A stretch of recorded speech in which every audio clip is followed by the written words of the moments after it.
અમદાવાદમાં સંગઠન સૃજન અભિયાન હેઠળ સમીક્ષા કોંગ્રેસ દ્વારા ચૂંટણી પરિણામોની સમીક્ષા તેજ કરવામાં આવી। કોંગ્રેસ નેતા અમિત ચાવડાએ મહત્વની રિવ્યુ બેઠક યોજી। દક્ષિણ ગુજરાતના જિલ્લા અને શહેર પ્રમુખો સાથે મહત્વની બેઠક। સામ દામ દંડ ભેદની નીતિ વાપરીને ચૂંટણી જીતી હોવાનો આક્ષેપ કરાયો।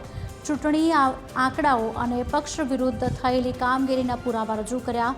અમિત ચાવડાએ સંગઠનમાં ફેરફાર અને કડક કાર્યવાહીના સંકેત પણ આપ્યા।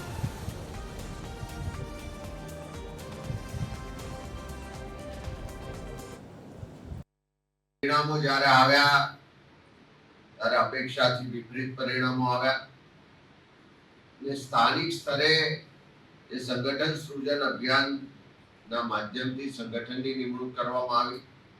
ત્યાર પછી ઉમેદવારોની તમામ પસંદગીની પ્રક્રિયા પણ સ્થાનિક સ્તરે કરવામાં આવી। આજે પરિણામોની સમીક્ષા માટે અમે ઝોન વાઇઝ આજથી મીટિંગો સમીક્ષા બેઠકો શરૂઆત કરી છે। આજે 2 તારીખે દક્ષિણ ગુજરાત, આવતીકાલે ઉત્તર ગુજરાત, 4 તારીખે મધ્ય ગુજરાત અને 6 અને 7 તારીખે સૌરાષ્ટ્રની સમીક્ષા થવાની છે।